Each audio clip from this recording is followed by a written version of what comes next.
Hello friends, welcome to SSC coaching centre. दोस्तों, आज के वीडियो में मैं आपके लिए रीजनिंग के क्वेश्चन लेकर के आया हूं और सभी प्रश्न परीक्षा में पूछे हुए हैं। ये प्रश्न बीएसएससी 2014 में पूछा गया था। तो आप पूरा वीडियो देखेंगे, आपको मालूम हो जाएगा किस तरीके का पैटर्न एग्जाम में आता है और आपको कैसे सॉल्व करना चाहिए। तो चलिए स्टार्ट करते हैं। पहला सवाल क्या कह रहा है, यदि किसी भाषा में 50 को CACTY, कार को POL और TAR को TOL लिखा जाता है, यानी कि कोई भाषा है, उस भाषा में क्या हो रहा है, इसको तो इस तरीके से लिख रहे हैं, इसको इस तरीके से लिख रहे हैं और इसको इस तरीके से लिख रहे हैं। तो उसी भाषा में इस टैरिफ को उसी भाषा में कैसे लिखा जाएगा। जिस भाषा में हमने इसको ये लिखा है, इसको ये लिखा है, इसको ये लिखा है, बिल्कुल उसी भाषा में इसको कैसे लिखा जाएगा वो बताना है। तो पहले तो हमें यह पहचानना है इसको ऐसे कैसे लिखा गया है। चलिए, FIFTY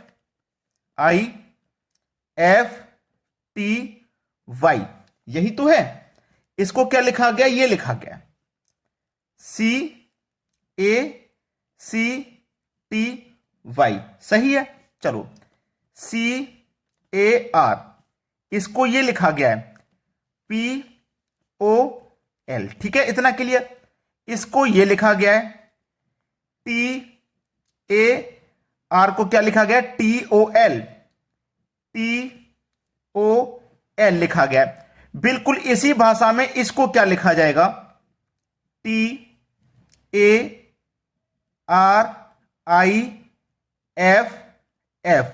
अब ध्यान से देखना, मेरे पास यहां सबसे पहले मुझे फाइंड करना है टी को क्या लिखेंगे। मैं यहां देखूंगा टी को टी लिखा गया, टी को टी लिखा गया, तो बिल्कुल उसी भाषा में हम लिख रहे हैं तो हम टी को टी ही लिखेंगे। दूसरी बात, फिर चेक करो ए को क्या लिखा जा रहा है, ठीक है। अगर आप ए को चेक करेंगे तो चेक करेंगे ए को ओ लिखा जा रहा है। ए को क्या लिखा जा रहा है, ओ। ए को क्या लिखा जा रहा है, ओ। तो उसी भाषा में ए को ओ लिखेंगे यहां। अब आर का चेक करो, आर को क्या लिखा जा रहा है, एल। आर को लिखा जा रहा है एल, तो आर को हम एल लिखेंगे, ठीक है। अब आई का चेक करो, आई को यहां देखिए क्या लिख रहे हैं हम, आई को लिख रहे हैं ए, तो यहां भी हम आई को ए ही लिखेंगे। एफ का चेक करिए, एफ का देखो क्या है, सी। एफ का सी है तो एफ का सी हो जाएगा और यहां भी एफ का सी हो जाएगा। अब देख लो ये किस ऑप्शन में है, TOLACC डी ऑप्शन में है। तो डी ऑप्शन आपके प्रश्न का बिल्कुल सही जवाब हो गया। क्लियर है ना, सभी को प्रश्न आराम से कर लिया ना, सीख भी चुके हैं किस तरीके से करते हैं। चलिए अब देखते हैं अगला सवाल। अगला प्रश्न है RI 2014। RI का मतलब रेवेन्यू इंस्पेक्टर 2014 में पूछा गया सवाल। यदि स्टेबल का कूट है इतना और लेबर का कूट है इतना, तो बोतल का कूट क्या होगा। यानी इसको कूट भाषा में ऐसे लिखा है, इसको ऐसे लिखा है, तो इसको कैसे लिखेंगे। पहले इसको कैसे लिखा है उसे चेक कीजिए, STABLE, यही तो है। इसका क्या कोड है, 1 2 3 4 5 6, यही तो है। और इसका भी चेक कर लो, LABOUR।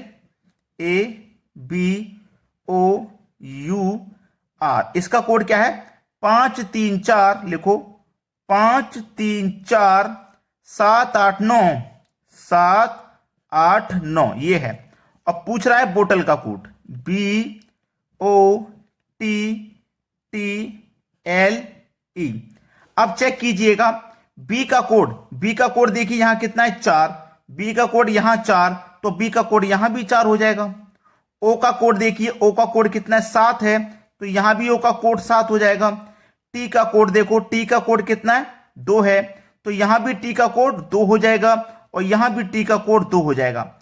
एल का कोड देखिए, एल का कोड यहां 5, एल का कोड यहां 5, तो एल का कोड यहां भी 5 हो जाएगा। ई का चेक करेंगे तो ई का कोड कितना है, 6, यहां भी 6 हो जाएगा। 47 22 56, 47 22 56 यहां नहीं है, 47 22 56 यहां है पहले ऑप्शन में। तो पहला ऑप्शन आपके प्रश्न का बिल्कुल सही जवाब, आसानी से समझ में आ गया होगा। चलिए अब देखते हैं अगला प्रश्न।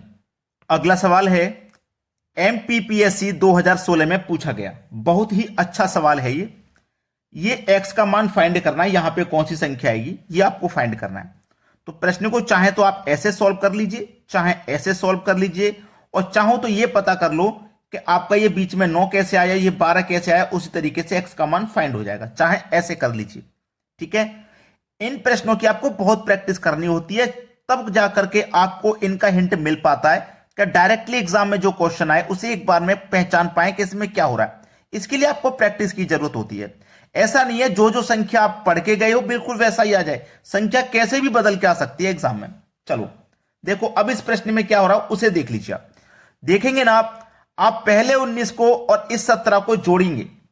19 और 17 को जब आप जोड़ेंगे तो कितना मिलेगा, 36 मिल जाएगा। मिल गया ना 36, भाई 36 मिल गया ना। अब इसको जोड़ेंगे आप, समझा रहा हूं मैं पहले अभी आपको, 23 और 25 को आप जोड़ेंगे तो 48 मिलेगा, ठीक है। इसको जोड़ेंगे आप, 13 और 31 को जोड़ेंगे तो 44 मिलेगा। क्लियर है ना, यहां तक किसी कोई दिक्कत नहीं। मैंने इन दोनों को जोड़ा ना, 36 मिला।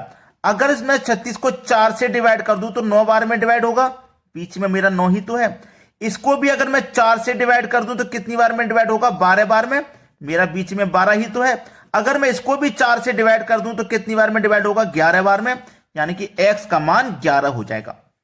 बी ऑप्शन सही जवाब। मैंने आपको क्या बताया, या तो प्रश्न को ऐसे सॉल्व करिए, चाहे ऐसे सॉल्व करिए, चाहे इस तरीके से सॉल्व कीजिए कि ये बीच में 9 कैसे आया, ये बीच में 12 कैसे आया और ये बीच में x का मान आप फाइंड हो जाएगा। फिर तो आपने आसानी से समझ लिया ना कैसे करते हैं। चलिए अब देखते हैं अगला सवाल। अगला सवाल ये सीआरपीएफ में पूछा गया सवाल है। सीआरपीएफ में ये पूछा गया है कि यहां पे क्वेश्चन मार्क की जगह कौन सी संख्या आने वाली है वो बताना है। 35, 45, 55, 16, 32, 40, 76, 38, 95 है। यहां 5 है, यहां 8 है और यहां क्वेश्चन, यहां कौन सी संख्या है, किस तरीके से हम इसे रिलेटेड करें कि हमारा यहां पे क्वेश्चन मार्क का आंसर मिल जाए, क्या आने वाला है। अगर मैं यहां पे ध्यान से देखूंगा, थोड़ा सा दिमाग तेज करके, तो मुझे यह पता लग जाएगा कि इस 5 से ये 35 भी डिवाइड है, 45 भी डिवाइड है, 55 भी डिवाइड है कि नहीं। बिल्कुल उसी तरीके से इस 8 से 16 भी डिवाइड है, 32 भी डिवाइड है, 40 भी डिवाइड है। यानी कि 5 से ये तीनों संख्या डिवाइड हो जाएंगी, 8 से ये तीनों संख्या डिवाइड हो जाएंगी। ऐसे ही यहां पे x की जगह मैं कोई ऐसी संख्या रखूं जो इन तीनों को डिवाइड कर सके, तो वो संख्या हमारी ऑप्शन में से ही कोई एक होगी। 9 तो होगा नहीं कि 9 से 95 नहीं कटेगा, नहीं कटेगा ना। 6 भी नहीं होगा क्योंकि 6 से 38 नहीं कटेगा। 18 और 19 में से चलिए देखते हैं। 18 दूने का 36 होता है, तो 36 ये तो 38 है, ये भी नहीं काट पाएगा। अब 19 बचा, जब 3 ऑप्शन गलत हो गए तो चौथा है सही होगा, लेकिन हम कटा के देखेंगे। 19 से 2 बार में 38 कटेगा, 19 से 4 बार में 76 और 19 से 5 बार में 95 कटेगा। तो इसका मतलब क्वेश्चन मार्क की जगह यहां कौन सी संख्या आएगी, 19 आ जाएगी। यही सवाल का सही जवाब है। अब देखेंगे अगला प्रश्न। अगला सवाल है सी सेट 2015 में पूछा गया। अगर यह प्रश्न मैं अभी आपको होमवर्क के लिए दे दूं तो आपका आधा दिन चला जाएगा इसको ये देखने में कि पता नहीं लॉजिक क्या है।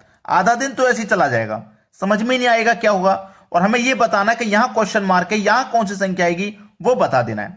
तो आसान तरीके से सोचेंगे और तरीका भी हम आपको आसानी बताएंगे, क्योंकि कठिन तो हम आपको कभी बताते ही नहीं। ऐसा बताते हैं जो आसान से कमजोर बच्चा भी होगा ना, गणित से डरने वाला, रीजनिंग से डरने वाला, उसकी समझ में भी आसानी से हो जाए, हम बिल्कुल वो तरीका आपको बताते हैं। अब देखो यहां पे भी मैं आपको आसान तरीका बताऊंगा कि ये है मेरे एक रो और एक रो मेरे पास ये है। दोनों में कुछ ना कुछ तो सिमिलरिटी होगी, कुछ ना कुछ तो दोनों में लॉजिक होगा। तो लॉजिक क्या है मैं आपको बताता हूं। अगर मैं ऐसे ऊपर नीचे बनाऊं, ऐसे 3 का 6 से, 8 का 56 से, 10 का 90 से, 2 का 2 से, तो इसका इससे बना दूंगा, इसका इससे बना दूंगा, ठीक है ना।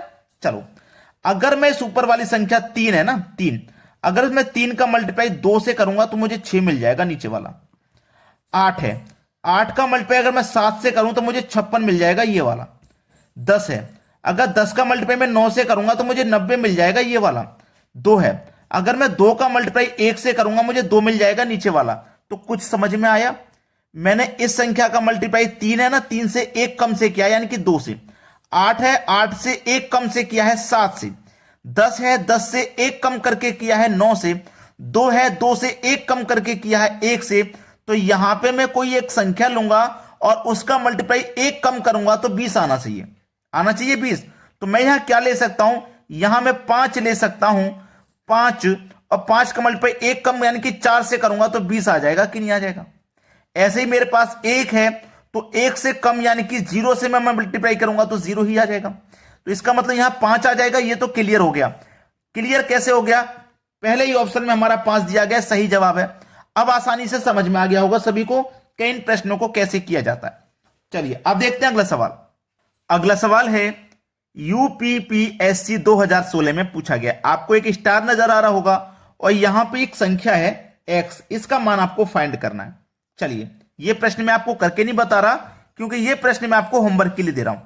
बहुत सारे बच्चे हैं इस प्रश्न का आंसर गलत देंगे, मुझे मालूम है, इसीलिए मैंने होमवर्क के लिए दिया है ताकि आप आसानी से इस प्रश्न का आंसर मुझे करके बता दें। सभी बच्चों को करके बताना है, ज्यादा मुश्किल क्वेश्चन बिल्कुल भी नहीं है। 4 ऑप्शन है आपके पास, कौन सा आंसर सही होगा। और वीडियो को दोस्तों अधिक से अधिक शेयर और लाइक, इतना काम तो जरूर करें। ठीक है दोस्तों, वीडियो देखने के लिए बहुत बहुत धन्यवाद।